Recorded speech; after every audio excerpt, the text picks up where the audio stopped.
नमस्कार। सुनील मिश्र मैं हाजिर हूँ बातों बातों में की आज की कड़ी के साथ। मित्र लोगों का आना शुरू हो रहा है धीरे से, और अनिमेश आ गए हैं। नमस्ते अविनेश। आज की हमारी मेहमान डॉक्टर सुचित्रा हर्बलकर इंदौर की निवासी हैं। कथक की बहुत गुणी नृत्यांगना है, रायगढ़ घराने की। उनका हम इंतज़ार करेंगे। वो लगभग 5:35 पे ज्वाइन होंगी। तब तक मैं आपसे उनके बारे में कुछ बातें करूँगा। एक आध मिनट में और भी सही मित्र लोग आ रहे हैं, आते जा रहे हैं। जैनी आ गई हैं। नमस्ते जैनी।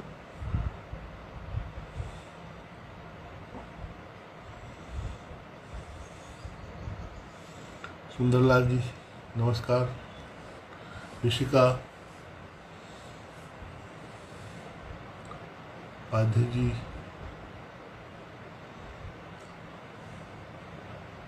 सुनीता जी, आपका भी स्वागत है।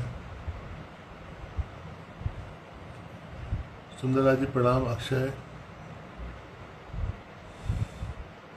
आज इस बातचीत में सुचित्रा जी की शिष्याएं बहुत बड़ी संख्या में शामिल होने वाली हैं। 2 दिन से मैंने देखा कि वो बहुत सारी उनकी शिष्याओं ने इस पे अपने आप कनेक्ट किया है। शोभना जी को मैं प्रणाम करता हूँ आदर के साथ, वो पधारी हैं।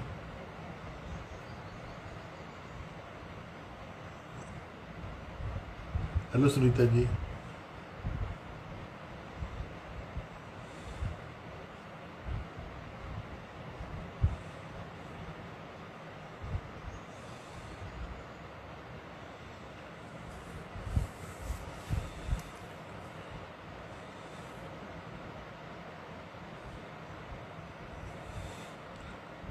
डॉक्टर सुचित्रा हर्बलकर लगभग 3 दशक पहले भोपाल में चक्रधर नृत्य केंद्र की स्थापना जब संस्कृति विभाग ने की थी,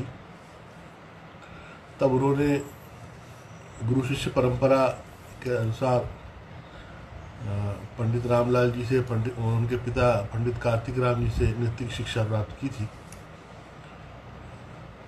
उमा जी नमस्ते, मैं आपका स्वागत करता हूँ। आप पधारी हैं। किसी दिन आप भी हमको कृतार्थ करेंगी इस कार्यक्रम में। 4 चांद लग जाएंगे, आप किसी दिन आएंगी। मेरे को आपकी स्वीकृति का इंतजार है।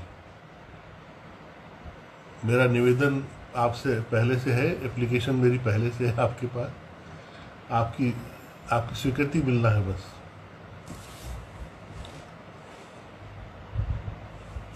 किसी भी एक शाम 6 बजे से 7 बजे तक आप जब आपको लगता हो तो मुझे 2 दिन पहले बता दीजिए। 2 दिन पहले तो मैं उसको शेड्यूल कर लूँगा। लता जी नमस्कार।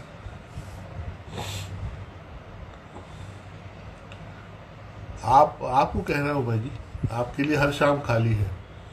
अभी सोमवार तक की तो व्यवस्था है मेरे पास। आगे आप जो दिन तय कर देंगे उस दिन में आपसे बात करें। हम सिर्फ ये कर रहे हैं कि सोमवार से 5:30 के बजाय 6 बजे रख रहे हैं।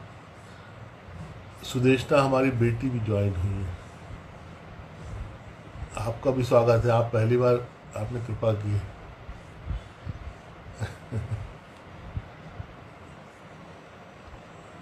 हाँ वैभव नमस्कार।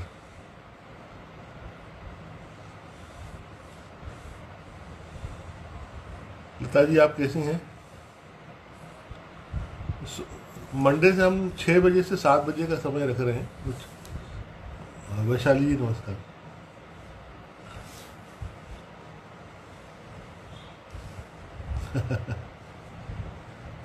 नमस्ते वैशाली। दूसरी बार आई हो? अच्छा, तो पहली बार हम भूल गए या अतिथि भूमिका में आई हुई, आकर के चली गई हूँ। तो मैं वही बात कर रहा था कि डॉक्टर सुचित्रा हर्बलकर ने जो कथक की जो आरंभिक प्रशिक्षुओं की जो पीढ़ी है वे आ गई हैं, उनसे उनको जोड़ ही लेते हैं हम।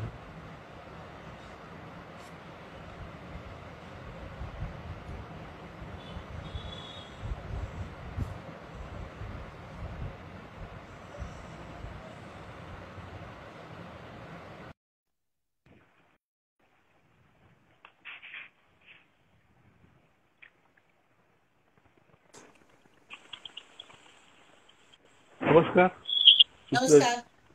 नमस्ते। आप मेरे को सुन पा रही हैं? मेरी आवाज आ रही है आप तक?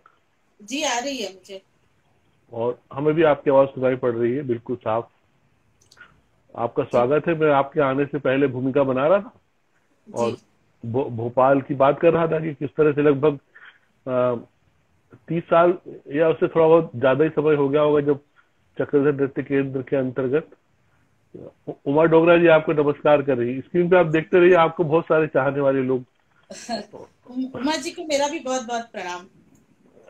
सब आप, एक तो आपकी शिष्य परंपरा से बहुत से लोग इसमें ज्वाइन हुए हैं और जी जी जी जो भी आपका मित्रों का जो समूह है उनमें से भी कुछ जी जी। मेरे चाहने वाले। हाँ तो आप इसमें स्क्रीन पे नाम देखते रहिएगा। आप चाहे तो किसी को बातचीत रोक के बात भी कर सकती हैं। ये सब सारे लोग जी बड़े जी। खुश हुए हैं आपको हाँ देख हाँ। के। तो मैं बता रहा था कि लगभग शायद 30 या उसके 2-4 साल आगे पीछे का समय होगा जब चक्रधर नृत्य केंद्र संस्कृति विभाग ने स्थापित किया था। जी, और 81 में स्थापित किया था। 81 में। जी हाँ, तो उस समय की मतलब आरंभिक जो पीढ़ी है, जो शुरू का बैच है, उसमें से आप हैं जो जी इस समय सर्वाधिक जो सीनियर और वरिष्ठ डिसाइपल जी। रायगढ़ घराने के। तो वहां से एक पूरी यात्रा शुरू होती है। हाँ आप सभी को मैंने बताना चाहा कि आप भोपाल से हैं, मूल रूप से आपका मायका भोपाल का है और अ, बाद में फिर आप इंदौर चली गई और अब इंदौर में लगातार रह रही हैं और गुरु शिष्य परंपरा के अंतर्गत नई प्रतिभाओं को, नए कला। मैं भोपाल में मेरा मायका नहीं था। बाद में बना, अच्छा। मतलब भोपाल में भी पेरेंट्स आए, पर मूल रूप से मैं उस समय जब चक्रधर नृत्य केंद्र मैंने ज्वाइन किया था, मेरे मदर फादर रीवा में थे, मध्य प्रदेश के रीवा शहर अच्छा में। अच्छा। जी जी अच्छा अच्छा। तो वही एक यात्रा के बारे में थोड़ा सा आप आरंभ में हमको जी बताइए जी। कि किस तरह भोपाल आई और नृत्य करेंगी, नृत्य सीखना है, ये सब आपके मन में किस उम्र से आया, कैसे आया, परिवार में क्या वातावरण था, कैसे आपको सपोर्ट मिला? देखिए, मेरे घर में तो शैक्षणिक वातावरण था पूरा। मेरे फादर केमिस्ट्री के प्रोफेसर हैं, रहे हैं, तो वहीं साइंस कॉलेज में प्रोफेसर थे, और मदर भी टीचिंग लाइन में ही थी, उनका खुद का स्कूल था। तो हाँ ऐसे हाँ। घर में पूरी तरह से शिक्षा का वातावरण था, और मुझे भी उसी तरह से पढ़ाई लिखाई में रुचि थी। पर डांस के जी थोड़े जी। जीन्स थे मेरे में, तो मुझे डांस, ओ, घुंघरुओं की आवाज जहाँ कहीं सुनती थी तो मुझे अट्रैक्ट करती थी। तो मैंने हाँ हाँ। लगभग 9-10 साल की उम्र में अ, हम्म। मेरे प्रथम गुरु रहे हैं श्री एटी बागची, रीवा में थे वो, अच्छा अच्छा। हाँ झंकार हाँ हाँ। संगीत महाविद्यालय में, अब नहीं रहे। तो उनके पास जी मैंने जी 3 वर्षों तक नृत्य की शिक्षा ली। और उस जी जी। समय सुनील जी, मैं बताऊं कि बड़ी मेहनत से मैंने सीखा था उनसे, और वो भी बहुत मुझे हाँ प्यार करते थे। तो उनको हाँ उस समय सारे रीवा में मेरी धूम मची हुई थी कि डाकवाले साहब की जो बच्ची है बहुत अच्छी कथक नृत्यांगना है। तो हाँ हाँ हाँ। हर कहीं जहाँ भी सांस्कृतिक कार्यक्रम की थोड़ी भी गुंजाइश होती थी, वहां पर मेरा कथक नृत्य हुआ करता था। और मुझे भी हाँ लगता था कि मैं बहुत अच्छा जानती हूँ और करती हूँ। पर हाँ हाँ। जल्दी मेरा ये भ्रम भी टूटा जब हम लोग बनारस गए थे। वहां पर ऑल इंडिया कथक कंपटीशन हुआ था, तो वहां पर हाँ मेरे सर मुझे लेके गए थे। और वहां हाँ जब हाँ। मैंने बड़े बड़े कथक डांसर्स को देखा, तब मुझे पता चला कि असल में कथक क्या होता है, उसकी गहराई कितनी है, और मुझे कितना आता हाँ। है। तो रीवा जैसे शहर में और बहुत कुछ सीखना संभव नहीं था, इसीलिए फिर वहां से मैं थोड़ा सी विरक्त हो गई थी नृत्य से। तो हाँ हाँ। उसके बाद से मैंने 3 एक साल करने के बाद नृत्य छोड़ दिया था। पढ़ाई में अच्छी हम्म। थी, मुझे 5th बोर्ड में फर्स्ट आई थी जिले में, तो उसकी स्कॉलरशिप मिलती थी। स्पोर्ट्स हम्म। मतलब खेलती थी अपना टेबल टेनिस, बैडमिंटन, तो उसके लिए भी मुझे शासन की स्पोर्ट्स की स्कॉलरशिप मिलती थी। इसके बाद नेशनल हम्म। टैलेंट सर्च स्कॉलरशिप 1979 में मुझे मिली। उस जी दौरान जी। मैंने नृत्य छोड़ दिया था, पर मेरे पिताजी बहुत ही उत्साही और जागरूक इंसान है। तो हाँ उन्होंने हाँ ये सारी चीजें पढ़ी थी कि नृत्य में भी स्कॉलरशिप होती है, तो उन्होंने मेरे भर दिया था। और हम लोग हम्म। भोपाल आए थे, तो वहां पहली बार में तो मेरा सिलेक्शन नहीं हुआ था, और दूसरी बार हाँ। में मैं 3 विद्यार्थियों में, मतलब उस समय स्कॉलरशिप जो थी बहुत कम हुआ हम्म। करती थी। हाँ मध्य प्रदेश से हर विधा में, मतलब गायन वादन नृत्य में एक एक स्कॉलरशिप होती थी। तो हाँ हाँ उस दौरान फिर 1979 में मुझे वो स्कॉलरशिप भी मिली। तो इस तरह से नृत्य में भी स्कॉलरशिप मिल गई थी, स्पोर्ट्स में भी मिल गई थी और पढ़ाई में भी मिल गई थी। और एक चल रही थी मेरी लाइफ। मेरे मन में जो सपना था कि मैं डॉक्टर बनूं, तो हाँ वो सपना लेकर मैं चल रही थी। पर इसी दौरान मेरे पिताजी ने एक चक्रधर नृत्य केंद्र का एडवर्टाइजमेंट देखा था, जी जी। जिसमें ये बात लिखी थी कि उस्ताद अलाउद्दीन का संगीत एकेडमी चुने हुए विद्यार्थियों को, मध्य प्रदेश के 5 हाँ चुने हाँ हुए विद्यार्थियों को स्कॉलरशिप देगी और उनको हाँ कलाकार बनाया जाएगा। हाँ तो पिताजी ने बिना मुझसे पूछे वो फॉर्म भर दिया था। फिर मैं जब हाँ उस समय मैं खेलने गई हुई थी सतना, टेबल टेनिस हाँ हाँ हाँ डिस्ट्रिक्ट लेवल पे, मैं बाहर वापस आई तो मैंने कहा कि नहीं नहीं, अब मैं तो डांस की तरफ छोड़ चुकी हूँ, अभी मुझे डॉक्टर बनना है, पीएमटी की तैयारी करनी है। हम्म तो पिताजी ने मुझे समझाया कि जरूरी नहीं है कि तुम्हारा वहां पे हो ही जाएगा सिलेक्शन, पर यदि होता भी हम्म है तो हम लोग उनसे थोड़ा समय मांग लेंगे। और हम्म शासकीय कार्य है, तो अभी तो उन्होंने एडवर्टाइज निकाला है, कुछ 2-4 महीने बाद वो एप्लीकेशन आपको इंटरव्यू के लिए बुलाएंगे, 2-4 महीने बाद इंटरव्यू होंगे, उसका रिजल्ट आएगा, इस तरह से ये मुझे लगता है साल निकल जाएगा। हाँ अगस्त की हाँ बात थी ये। पर हम्म ऐसा हुआ नहीं, बहुत त्वरित गति से सब कुछ हुआ। और हमको हम्म 5 सितंबर को वहां पे बुलाया गया, भोपाल। हम्म ये अगस्त 20-25 अगस्त को पिताजी ने भरा था। और हम्म 5-6-7 सितंबर को हमको भोपाल में आमंत्रित किया गया कि वहां पर आपके इंटरव्यूज होंगे। और फिर वहाँ हम्म, मैं बहुत डरी हुई थी, क्योंकि खैरागढ़ यूनिवर्सिटी के बहुत सारे विद्यार्थी थे वहां पर। हाँ हाँ और बड़े बड़े गुरुजन थे, दिल्ली से बहुत सारे लोग आए हुए थे, केशव हम्म, कोठारी जी थे, सुंदर प्रसाद जी हाँ हाँ थे। तो बड़े बड़े गुरुजन थे वहां पर उपस्थित। और उन सब के बीच में मुझे, जो कि डांस 2-3 साल छोड़ चुकी थी, एक छोटे शहर से आई थी, तो बड़ा डर सा लग रहा था। हम्म, पर ईश्वर की कृपा रही कि जब इंटरव्यू होने लगा, तो भाले जी, मुकुंद भाले जी तबले पे बैठे हुए थे हाँ वहां पे। नृत्य जब हमारा अपने ललित कला केंद्र में शुरू हुआ, और हाँ मेरा नाम जब आया तो उन्होंने पूछा आप क्या करके दिखाएंगी। तो मुझे थोड़ा बहुत तत्कार करना आता था, मेरे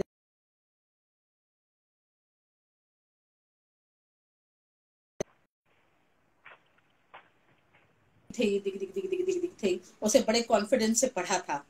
और मेरी हम्म पढ़न पे किसी ने, बैठे हुए लोग, उन्होंने वाह वाह भी की थी।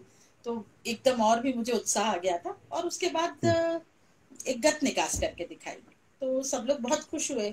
और मेरा चयन उसमें हो गया था। 5 विद्यार्थियों में पहले नंबर पे मुझे चयनित किया गया था। और हम्म तुरंत ही वहां पर लिखा हुआ आया था कि अब आपको चयन किया जाता है, आपका 5 लोगों में आपका प्रथम स्थान पर चयन हुआ है, और आपको 20 हम्म, सितंबर को आके केंद्र ज्वाइन करना है। तो हाँ ये हाँ इतना बहुत जल्दी हो गया था, तो मेरे लिए थोड़ी उसकी स्थिति थी डिलेमा की कि मैं यहाँ जाऊं या अपनी पीएमटी, जो मेरा बहुत पुराना सपना है, उसको पूरा करने के लिए रुकूं। तो पिताजी ने हम्म समझाया था कि बेटा देखो, ये आज जो तुम्हारे सामने चीज है उसको देखो, और तुम जो भी निर्णय लोगे उस निर्णय में हम सब तुम्हारे पीछे खड़े रहेंगे।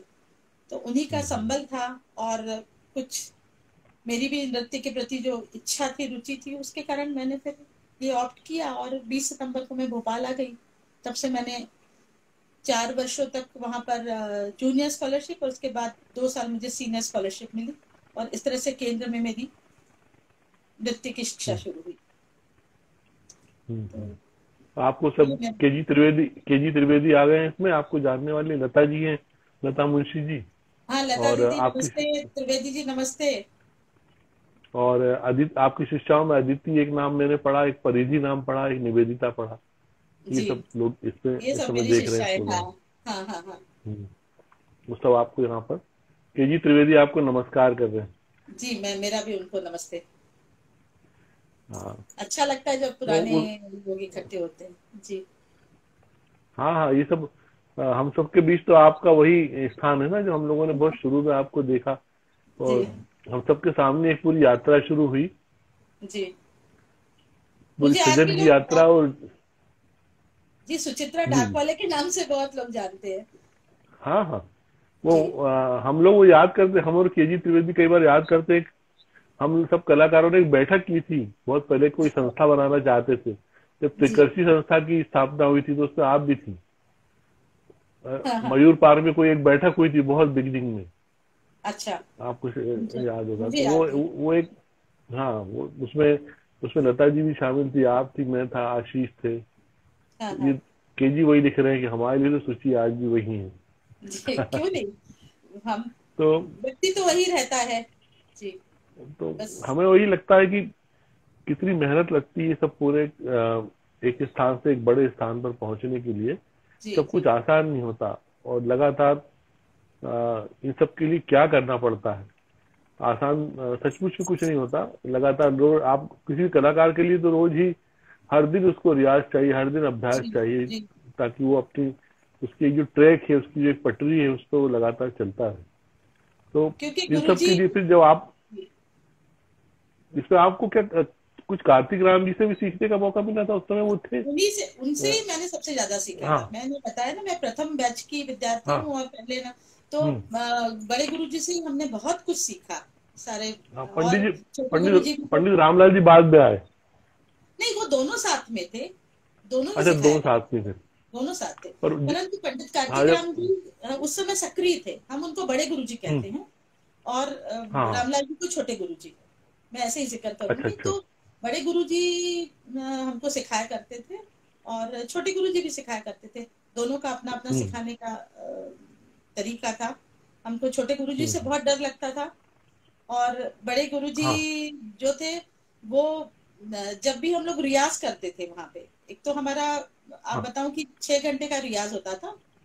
सुबह साढ़े जी तीन जी। घंटे का और शाम को 2.5 घंटे का, ऐसा हमको। अच्छा सुबह अच्छा। 9 से 12:30 और शाम को 3 से 5, ऐसे 2 बार हम्म। हमको केंद्र में जाना होता था। और वहां हम्म। पर निरंतर हमारा अभ्यास होता था, सिखाया जाता था। तो उस समय अ, बड़े गुरुजी यदि सिखाते समय कुछ बोलते थे, हम लोग रुक के सुनते थे, तो वो कहते थे कान और पैर एक साथ नहीं चल सकते क्या तुम्हारे? तो मैं जो हम्म। कुछ बोल रहा हूँ उसको सुनने के लिए तुम्हें अपने नृत्य को रोकने की जरूरत है। तो हम लोग फिर रोकने की जरूरत नहीं। करते जाते थे और उनको सुनते जाते थे। फिर उनकी ये थी कि एक भी सम चूकना नहीं हम्म। चाहिए, एक सम आए कि उसके बाद दूसरे सम से दूसरा बोल उठना चाहिए। तो आपको हाँ हाँ बीच में रुकना नहीं है। और हाँ अति हाँ हाँ द्रुत लय में उनका बहुत अच्छा अधिकार था, बड़े गुरुजी का। हाँ हाँ। वो अच्छा मुझे अच्छा। कहते थे, हाँ, उस बहुत बड़ी लय में जाते थे। और हम लोग अपना रियाज में थे तो खूब बड़ी लय में किया करती थी। मेरे चक्कर बहुत अच्छे थे, और बाल ऐसे छोटे कटे हुए थे, तो वो मुझे पंखा कहते थे, बड़े गुरुजी। तो क्या उनका बात। एक नाम दिया हुआ था कि ये मेरी पंखा है। तो सट हाँ सट हाँ। सट जब भी वो कहते थे, कोई भी, इवन छोटे गुरुजी ने तो मेरे इस पंखे के लिए बोला, चलो पंखे के लिए मैं एक बोल बनाता हूँ। तो उन्होंने एक बोल हाँ। की रचना की थी। दो मुहा बोल था, यानी कि उसकी शुरुआत भी आप देखिएगा, और अंत दोनों एक जैसे हैं। और उन दोनों में हम्म। चक्करों से शुरुआत होती थी। मैं आपको सुना रही हूँ, देखिएगा। हाँ हाँ। धा धिन धिन धा धा धिन धिन धा धागे तिन तिन ता त्रिक धिन धिन धागे तिक धुम तिक धागे तिक धुम तिक धागे तिक धुम तिक धा। ये धागे तिक धुम तिक धा में हमें घूमना होता था, है ना? हाँ और हाँ। बीच बीच में चक्कर रहते, तो इस स्पीड में होता था। धागे तिक धुम तिक धागे तिक धुम तिक धागे तिक धुम तिक धा ताकि ता का किड़ तिक तिक धा ताकि धा ताकि देखि धा का देखि तिक धे देखि धिन नरा न तक देखि धागे तिक धागे धा धा धा धा धा धा धा धा धा धा धागे तिक धुम तिक धागे वाह। तिक धुम तिक धा धा धा धा धा धागे तिक धुम तिक धागे तिक धुम तिक धा धा धा धा धा धागे तिक धुम तिक धागे तिक धुम तिक धा। तो जहां जहां धागे तिक धुम तिक वहां पे हम चक्कर लगाते थे। तो वो हाँ हाँ। बड़े ही, कभी भी सम्मेलनों में या जब हम जाते थे कार्यक्रमों में, तो वो इस बोल को मुझसे करवाते थे। तो उनका विशेष स्नेह हम्म था मेरे ऊपर। और एक हम्म। बड़े गुरुजी की बात बताती हूँ कि वो जब हम लोग रियाज करते थे तो थक जाते थे, एकदम पसीने पसीने हो जाते थे। फिर निषाद कॉलोनी में जब थे तब तो वो कोई चाय वाय का प्रबंध नहीं था वहां पे, पर जब प्रोफेसर कॉलोनी में हमारा केंद्र हुआ तो पास में एक हम्म। गुमटी हुआ करती थी चाय की। हाँ तो वहां हाँ से हम हाँ। लोग चाय मंगवा लेते थे। तो जैसे ही हम चाय लेके छोटे छोटे गिलास में अपना पीते थे, तो मतलब बिना नागा वो जब जब हमको देखते थे तो बड़े गुरुजी कहते थे, अरे क्या, अरे बच्चों तुम लोग चाय पीते हो? तो हमने कहा फिर गुरुजी क्या करें? तो बोले देखो मुझे तो राजा साहब दूध पिलाते थे, ऐसा बड़ा दूध का गिलास रियाज करने के बाद, जिसमें मेवा मिश्री और बादाम सब रहता था घोल के, और वो मैं पीता था, वो तुमको पीना चाहिए। हमने कहा हमारे नसीब में तो यही चाय है, और आपका इतना कहना ही हमारे लिए बहुत है, आप हमारे राजा हो। तो बहुत हंसते थे वो, बस सरल स्वभाव के थे। तो हाँ हमेशा मतलब उनको चिंता रहती थी कि हम लोगों को खाने पीने को ठीक से नहीं मिलता, हॉस्टल में रहते थे तो खाने हाँ हाँ पीने की थोड़ी किल्लत रहती थी, क्योंकि घर जैसा हाँ। वातावरण नहीं था। वो तो मुझे याद है पर सब वो, जी, आपके साथ साथ और कौन कौन थी उस टाइम में ना, मेरे आपकी सहेलियां? प्रथम बैच में मैं थी, उसके बाद अल्पना शुक्ला उस समय हुआ करती थी, हाँ झांसी अल्पना की, शुक्ला। अब अल्पना वाजपेयी है। तो हाँ हाँ। अल्पना थी मेरे साथ, और इसके बाद हनी पांडे थी रायगढ़ की, अच्छा अच्छा मुकुटधर पांडे जी की ग्रैंड डॉटर। अच्छा अच्छा। हाँ जो हाँ, हनी साहित्यकार थे। पांडे जी, उनकी हाँ ग्रैंड हाँ डॉटर थी। पर उन्होंने फिर बाद में 3 एक वर्षों के बाद छोड़ दिया था कुछ निजी कारणों से। तो वो भी थी हमारे हाँ साथ हाँ पहले बैच में। विजय श्रीवास्तव थे रायगढ़ के, और राजा चक्रधर सिंह की जो ग्रैंड डॉटर थी विजय श्री, हाँ हाँ हाँ। उनका भी सिलेक्शन हुआ था। तो ये अच्छा 5 अच्छा। तो हम लोगों का स्कॉलरशिप में था, और 5 अन्य जो थे उनका विदाउट स्कॉलरशिप में भी चयन हुआ था, जिसमें हम्म। रश्मि राठौर जी भी हैं, राठौर हाँ सर की हाँ डॉटर, जो अभी कॉलेज में प्रोफेसर है हाँ नूतन कॉलेज में, हाँ वो भी जी थी। बिल्कुल। पर वो भी अपने कॉलेज और उसके कारण फिर उसको ज्वाइन नहीं कर पाई। तो ऐसे हाँ 10 हाँ लोगों हाँ का एक वो तैयार हुआ था। परंतु चूंकि ये हाँ राह थोड़ी कठिन थी, तो जी सब अंत तक नहीं पहुंचे हैं। हम, मैं और अल्पना, हम लोगों ने, विजय, हम तीनों ने इसको हाँ किया। और बाद में हमारे साथ मोहिनी मोघे जो हैं, अब हाँ। मोहिनी पूछ वाले, पूछ वाले हाँ रूपाली मोगे वालिया, होंगे। हाँ, रूपाली वालिया, हाँ वो हमारे हाँ साथ हाँ ज्वाइन हुई थी। और हाँ बाकी 3 4 वर्षों बाद फिर विजया शर्मा, वो भी हमारे हाँ। साथ आई थी। तो इस तरह से, पर पहले बैच में मैं और अल्पना, हम लोगों का साथ काफी लंबे समय तक रहा। कल्पना भी उस समय कल्याणी हॉस्टल में ही रहती थी, टासपी से जी सीख जी के आती। जी। ये सब बड़ा कल्याणी उस में, समय का, हाँ बहुत मुश्किल समय रहा। और ये तो हाँ सही है कि हॉस्टल और ये सबका पूरा वातावरण अपने परिवार से दूर रह के और एक अपनी कला की साधना के लिए और कुछ जीवन में प्रशिक्षित होकर के और फिर प्रदर्शन के संसार में जाने तक की एक पूरी एक जिजीविषा होती है जो लगातार काम करती है। उस समय मन क्योंकि में क्या चल रहा होता है? उस समय मतलब हमको कोई ऐसा एक राह नहीं दिखाई दे रही थी। सीखते तो थे, करते थे, बहुत बड़े बड़े हाँ गुणी हाँ कलाकार भी हमारे इंस्टीट्यूट में आते थे। और जब जब जो हाँ हाँ लोग भारत में आते थे, वो सब हमारे यहाँ आके हमारे केंद्र में आते थे, प्रदर्शन देखते थे। पर हाँ हाँ हम कितने पानी में, हमको कुछ समझ में नहीं आता था। बस हमको सीखना है। और उसी दौरान मेरे जी साथ की जितनी भी मेरी फ्रेंड्स थी, वो सब उधर रीवा में पीएमटी सिलेक्ट होके डॉक्टरी की पढ़ाई कर रही थी। तो मन में एक हाँ हाँ वो भी होता था। अच्छा, आसपास के लोग भी पूछते थे कि आप क्या कर रहे हो। हम कहते थे हम हाँ डांस हाँ सीख रहे हैं। तो डांस तो सीख रहे हैं, पर बाकी पढ़ाई क्या कर रहे हो। तो हाँ उस समय, चूंकि मैंने आपको बताया कि घर में शैक्षणिक वातावरण तो था ही, तो हम्म, मैंने फिर साइंस छोड़ दिया था और आर्ट्स लेके फिर अपनी पढ़ाई पूरी की थी प्राइवेटली। हाँ हाँ। तो मैंने फिर आपका वहीं, पीएचडी का विषय क्या रहा था? मेरा लास्ट से मंजरी का समीक्षात्मक अध्ययन, अच्छा अच्छा। लास्ट से मंजरी पे मैंने किया है, लास्ट से हाँ के ऊपर काम किया है, और डॉक्टर पुरुदादी जी के निर्देशन में। अच्छा, उनके मार्गदर्शन में। जी, उनके ये आपको मार्गदर्शन। बाद में जब जब आपने सीखना शुरू किया होगा तो फिर ये जो घरानों की जो परंपरा है ये आपको बाद में मालूम पड़ी होगी। रायगढ़ जी, घराना, जयपुर हाँ, घराना, जी। लखनऊ घराना, ये फिर आपने जाना होगा। इन घरानों में आपको फिर परिवार क्या क्या विविधता है, क्या क्या उसका सौंदर्य है, ये सब बताया देखिए, गया होगा। हर घराने का अपना सौंदर्य, बहुत बहुत सुंदर घराने हैं, तभी तो इतने वर्षों से टिके हुए हैं। घरानों की अपनी अपनी जी जी। खूबियां हैं। और हाँ जब हाँ बड़े गुरु जी हमको सिखाया करते थे, तो वो हाँ हाँ बहुत सारी रचनाओं में बताते थे कि ये पंडित जयलाल महाराज जी की रचना है, ये पंडित अच्छन महाराज जी की रचना है, ये उनसे सीखी हाँ थी। हाँ क्योंकि मुख्यतः उनकी जो वो थी जयलाल महाराज जी के साथ, और पंडित अच्छन महाराज जी ने उनको काफी तालीम दी थी।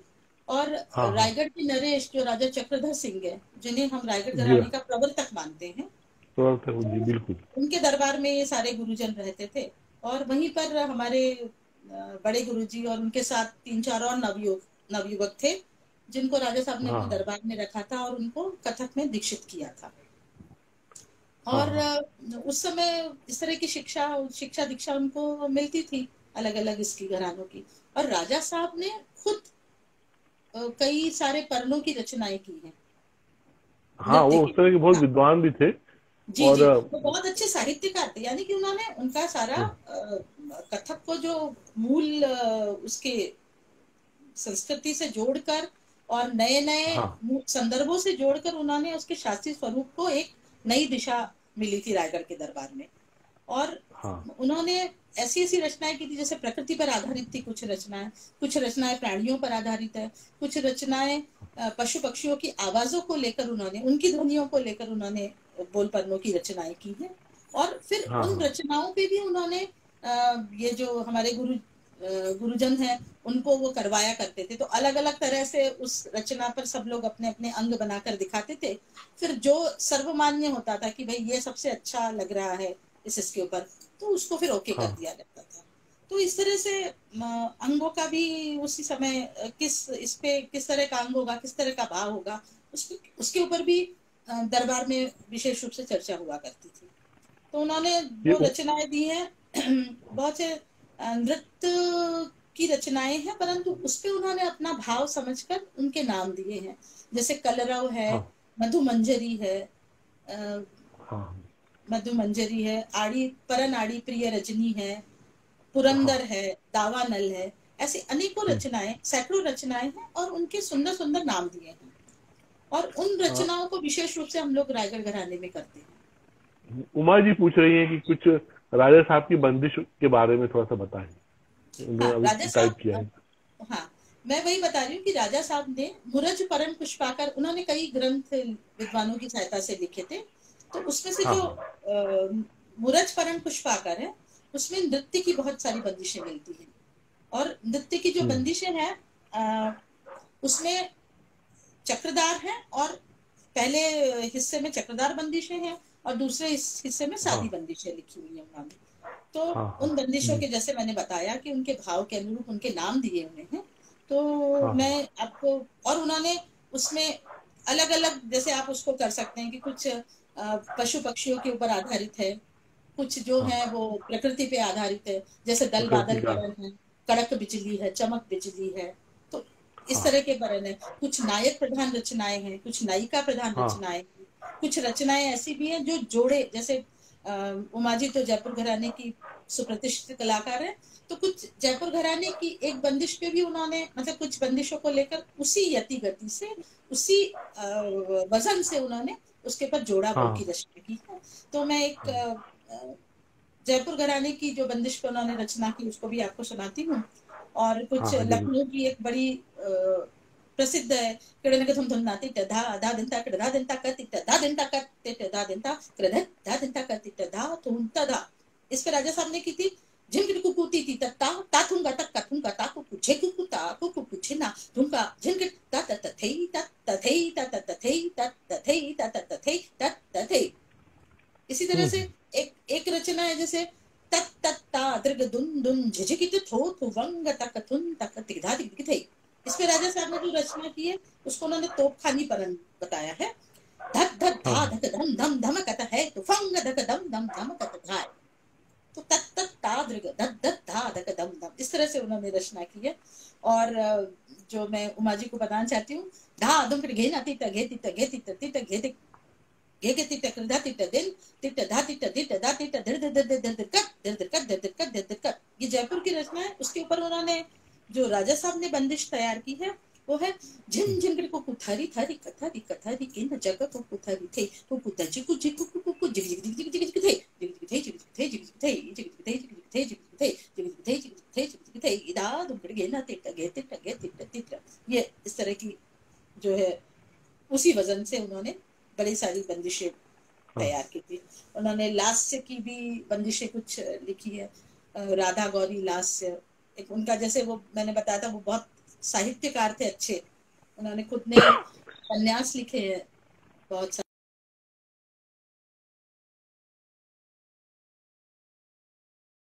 जब नृत्य रचनाओं में और जो उसकी थ्योरी, हाँ वो थ्योरी में आई है सारी की बात, सारी जी बातें जो साहित्य से संबंधित जो भी सौंदर्य बोध और सबसे प्रकृति और परंपरा के जो जी। जो खूबियां हैं वो सब उन रचनाओं में आई हैं।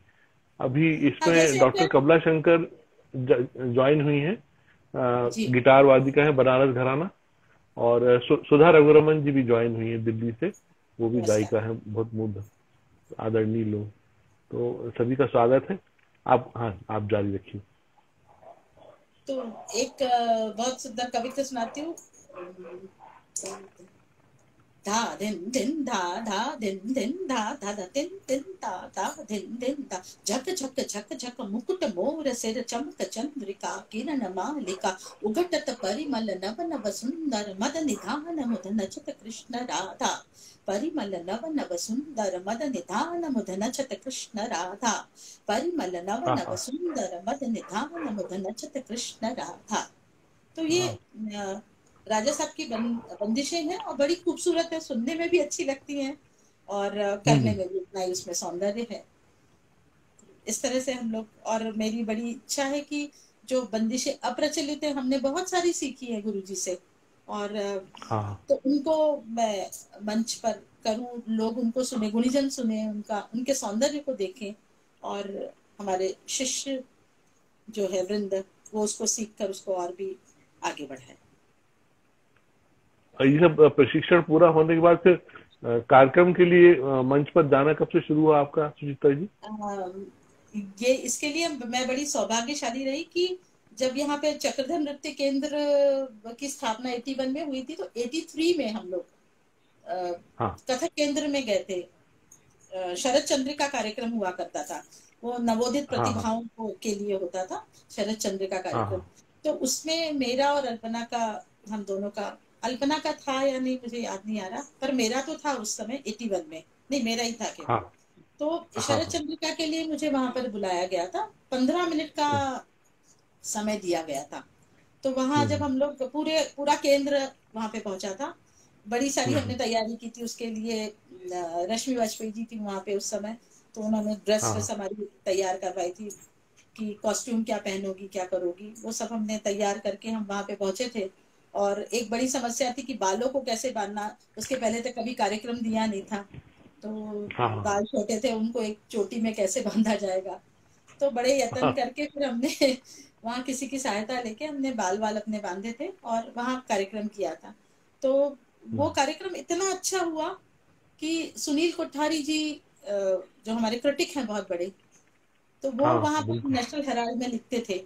तो उस समय उन्होंने अपने इसमें लिखा था कि मध्य प्रदेश, सुचित्रा का नृत्य को देखकर यह समझ में आता है कि मध्य प्रदेश भी अब प्रोफेशनल फील्ड में आने के लिए तैयार है कथक की, हम्म। क्योंकि उसके पहले तक ऐसे प्रोफेशनली कोई आर्टिस्ट इस तरह के हाँ समारोह में नहीं नहीं। था, जी जी कोई वातावरण भी नहीं था, मुझे लगता जी है बिल्कुल। आप सबके जी जी। उस केंद्र के प्रशिक्षण से पहले कोई ऐसा नृत्य में तैयार नहीं हुआ था। ये एक पूरी तो फिर वहां पीढ़ियां से आती गई हैं क्यों। जी जी, तो वहां से फिर सिलसिला शुरू हुआ उस कार्यक्रम को। जब हमने किया तो वो खुद कोठारी जी आए और उन्होंने कहा कि तुम अपना एक फोटोग्राफ दो मुझे, मैं कल के पेपर में तुम्हारा छापूंगा, देखो मैंने तुम्हारे लिए हाँ जगह हाँ बना के रखी। पर उस समय तो हमारे पास ऐसा कुछ मतलब इस तरह की हाँ चीजें हमें मालूम नहीं थी कि फोटो रखना चाहिए या क्या रखना चाहिए। तो ना तो फोटो था ना कुछ था। आज भी अफसोस होता है कि फोटो क्यों नहीं था। पर नहीं, वो वो आज की जैसा वो समय अलग था ना।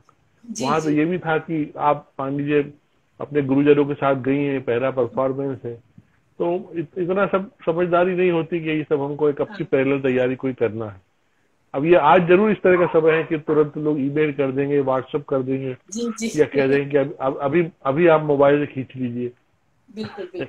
अब इस समय तो फोटो देने में कोई देर ना करेगा। लेकिन ये और एक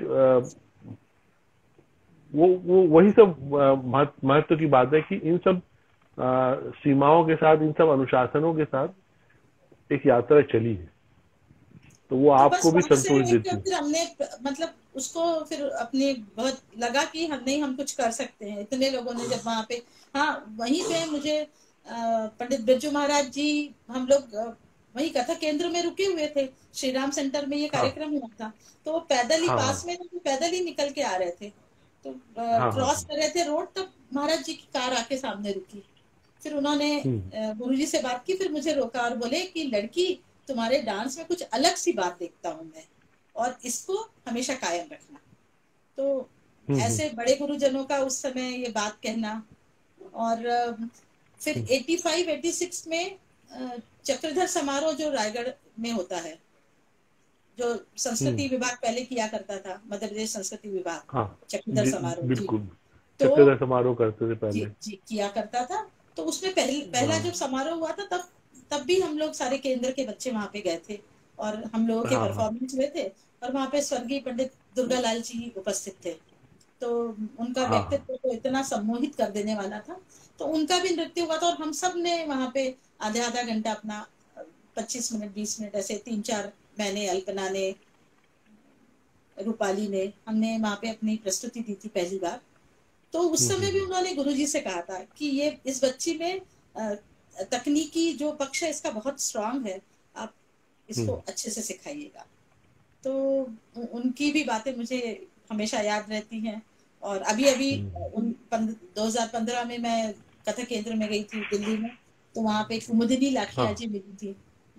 वो भी मेरे हाँ लिए हाँ बहुत आदरणीय है, क्योंकि उनकी हाँ। कोरियोग्राफी बहुत। बहुत मुझे पसंद है। हाँ, तो वहां हम मैंने सभी के जो लिए अभिनय बहुत। किया था, जी जी अभिनय किया था। हम्म तो उन्होंने जब मुझे बुलाकर मेरे अभिनय की सराहना की कि तुम्हारा अभिनय बहुत स्वाभाविक है, और खंडिता नायिका को जिस तरह तुमने पोर्ट्रे किया है मुझे बहुत पसंद आया।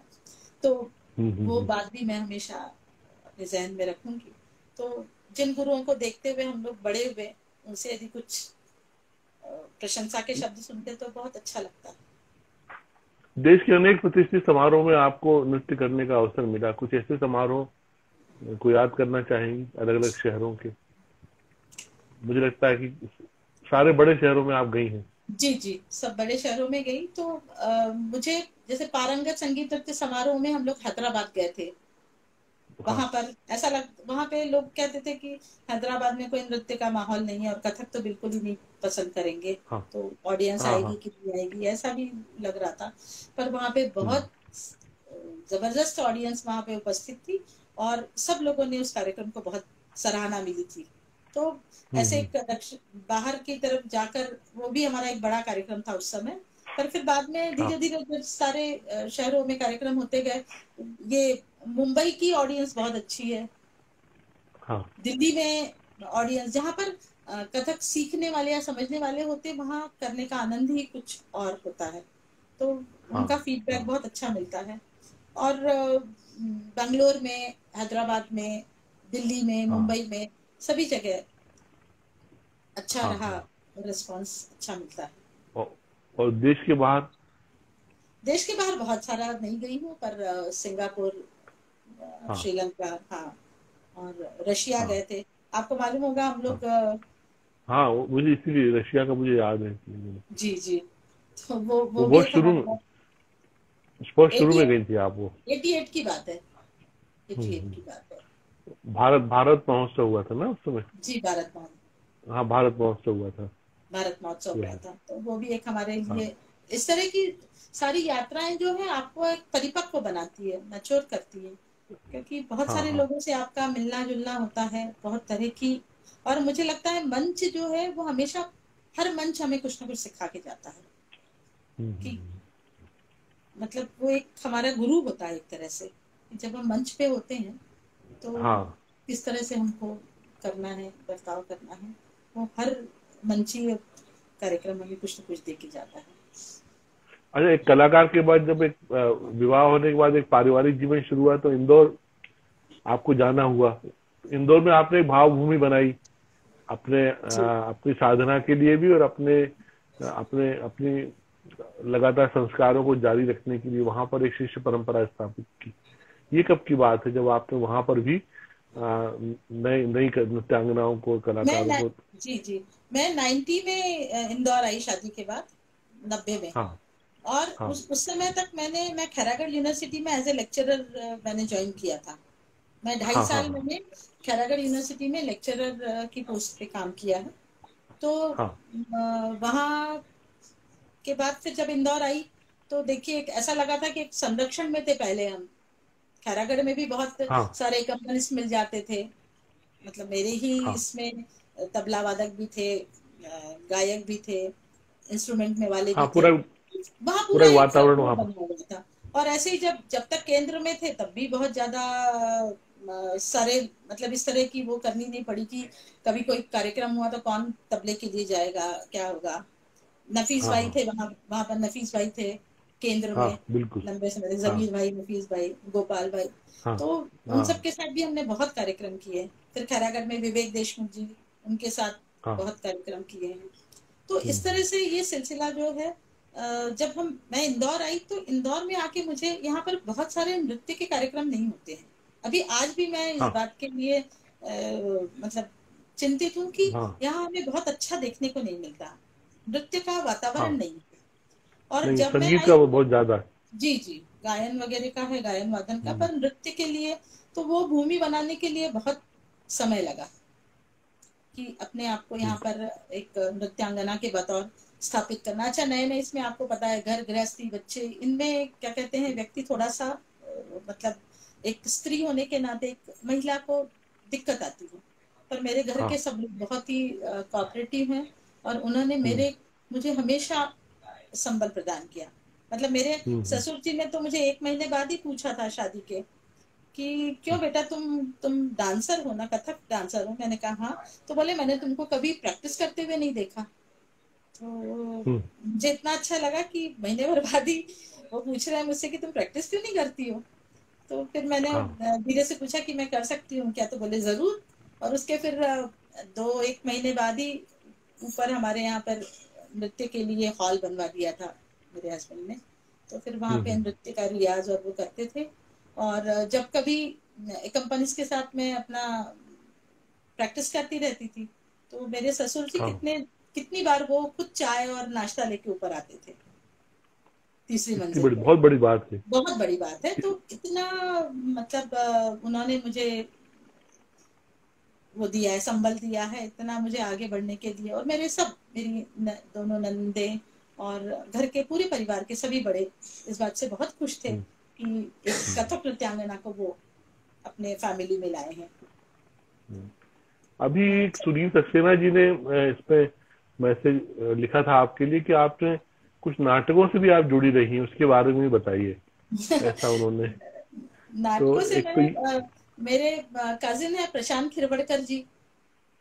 हाँ जी, तो उनके साथ कुछ हमने नाटक किए थे।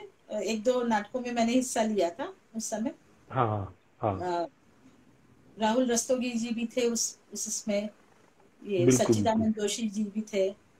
तो हाँ, ये उस समय रंगायन ग्रुप था, जी रंगायन जी ग्रुप की बात रंगायन, कर रही हैं हाँ क्या? रंगायन प्रशांत के साथ, रंगायन के हाँ, साथ किया था उसके साथ। प्रशांत दादा वगैरह। जी जी। और हाँ अलकनंदन जी के साथ शायद मैंने किसी एक नाटक में उनका वही नृत्य निर्देशन के लिए उन्होंने कुछ बात की थी। अब वो मुझे नाटक का हाँ। नाम याद नहीं आ रहा है, पर उन्होंने शायद क्रेडिट आगरा बाजार हो। नहीं, तो वो आगरा बाजार क्रेडिट नहीं में भी था। उन्होंने मेरा नाम दिया था तो बहुत अच्छा लगा था मुझे पढ़ के कि अरे मैंने इतना सा तो उनके लिए काम किया, पर उन्होंने उसमें मेरा नाम दिया था। तो हाँ हाँ मतलब नाटक करने की मेरी इच्छा बहुत रहती थी, पर क्योंकि हाँ समय हाँ उसमें बहुत देना पड़ता था। तो हाँ, और निश्चित रूप से। हाँ, और रात को अक्सर रिहर्सल्स हुआ करती थी तो हमें हाँ हाँ हॉस्टल से अलाउड नहीं करते थे। तो हाँ इसलिए हाँ बहुत ज्यादा नाटकों में नहीं आए। पर सारे हाँ रंगकर्मी लोग हमारे हाँ। अच्छे मित्र रहे हैं जी। और सुनील सक्सेना साहित्य लिख से रहे हैं कि हाँ, मैं भी था उसमें, ऐसा लिख रहे हैं वो। कौन कौन सुनील लिख रहे? सक्सेना। हाँ हाँ हाँ, सुनील, अच्छा अच्छा। ये जी वो कह रहे हैं उसमें मैं भी था, ऐसा लिखा हुआ। जरूर जरूर। तो अच्छा, कुछ नृत्य केंद्रित विशेष रचनाओं को भी आपने समय समय में कंपोज किया है। मुझे याद है, एक तो आपने कल्चर डिपार्टमेंट के लिए जो मध्य प्रदेश गान बना था, जी उसको ही आपने नृत्य में कोरियोग्राफ किया था। वो इंदौर में उसका एक बड़ा अच्छा प्रदर्शन हुआ था, खूब सारे कलाकारों के साथ। जी, वो और इंदौर के बाद इन्वेस्टर, फिर कई जगह। हाँ वो इन्वेस्टर्स मीट हुई थी शायद 2007 की बात है। तो हाँ उस हाँ समय तत्कालीन जो संचालक संस्कृति संचालक थे शायद पवन श्रीवास्तव जी थे।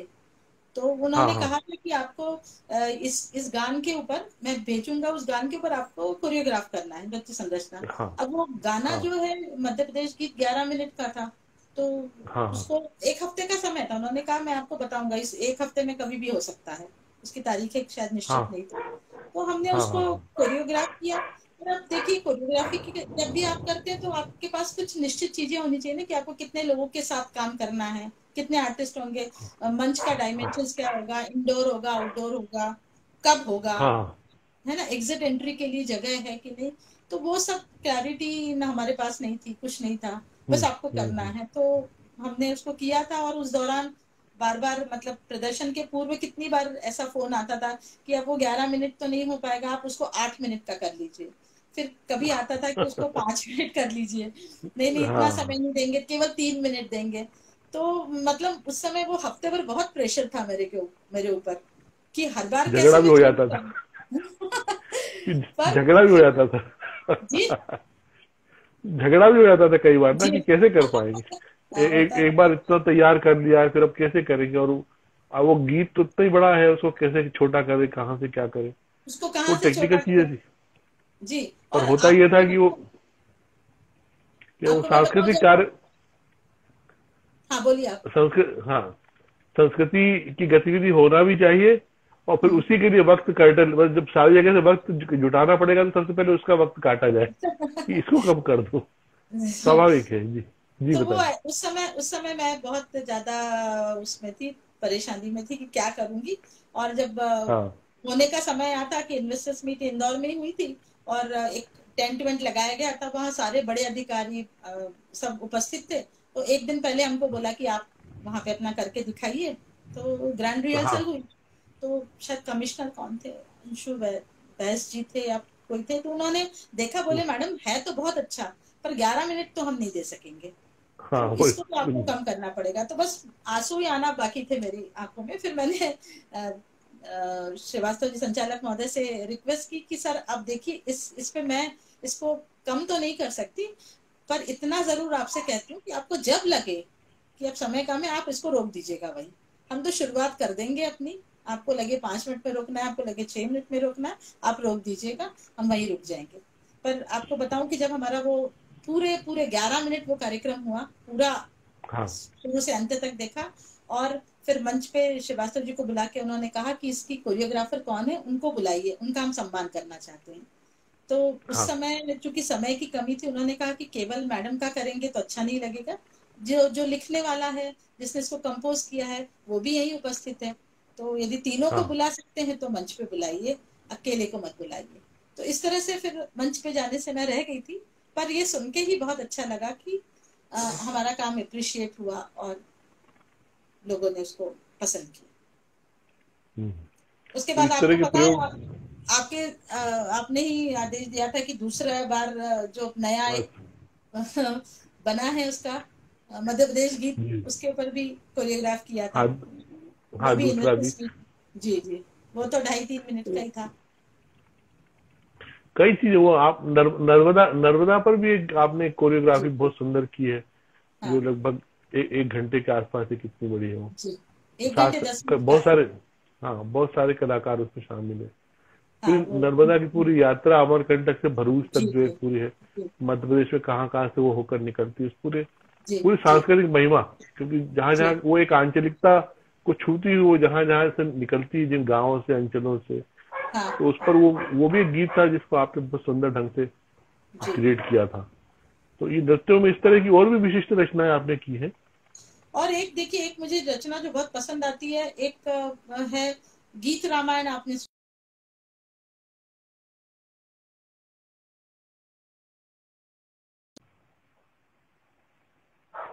हाँ, सुना है मुझे।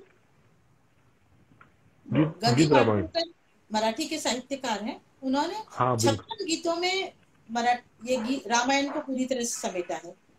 और हाँ सुदीप फड़के जी ने उसको गाकर अजर अमर कर दिया है। तो उन हाँ गीतों को मराठी, हर मराठी भाषी को वो गीत आते हैं और वो बहुत पसंद करता है उसको। तो उसके ऊपर हमने 14 गीतों को लेकर एक नवल रंगिनी गाथा रघुनंदन की, इस तरह से कार्यक्रम का संकल्पना लेके मेरे पास श्री मिलिंद देशपांडे जी आए थे, वो भी रंगकर्मी है इंदौर के, बहुत अच्छे। तो हाँ हाँ। उस समय फिर हमने उन 14 गीतों पर रामायण की रचना की थी, और वो इतना पसंद किया जाता है। उसके हमने कम से कम 100 से ऊपर हमने उसके प्रयोग कर लिए हैं हर जगह, और पहले प्रयोग अब में ही इतनी ज्यादा वाहवाही मिली थी कि वो सबसे पसंदीदा कार्यक्रम है हमारा। हाँ, दोनों ही, मतलब माडगुलकर जी और सुधीर फड़के दोनों की ही जन्म शताब्दी पिछले साल ही निकली है। जी जी। एट ए टाइम दोनों का जन्म शताब्दी वर्ष था। हाँ, जन्म और शताब्दी। और और ये गीत रामायण के बारे में कहा जाता है कि ये आकाशवाणी पूना में उस समय जो तत्कालीन डायरेक्टर थे, उनके मन में ख्याल आया था कि इस तरह का कुछ कार्य कराना चाहिए। तो माडगुलकर जी ने लिखा। उसके एक बड़ा रोचक सा छोटा सा किस्सा है कि वो जो पहला जो प्रारूप उन्होंने लिखा था, सुधीर जी को कंपोज करने को दिया था, वो उन्होंने गुमा दिया था। तो आपस में दोनों का मनमुटाव हो गया था। हाँ, 4-6 महीने बातचीत बंद रही, लेकिन फिर दोबारा से वो तैयार हुआ। लेकिन क्योंकि वो एक ऐतिहासिक और एक बड़ा काम होना था, कालजयी काम, तो वो होके रहा।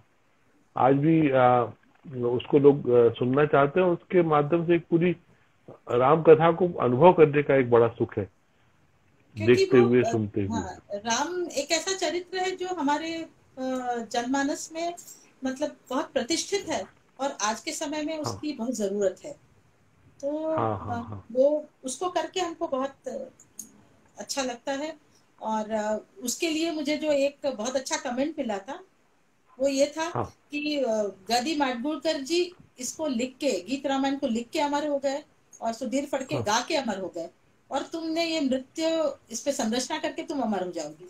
तो क्या बात। बहुत बड़ी बात उन्होंने कही थी, पर मुझे मतलब अच्छा लगा था। और इसकी ड्यूरेशन क्या है गीत रामायण की?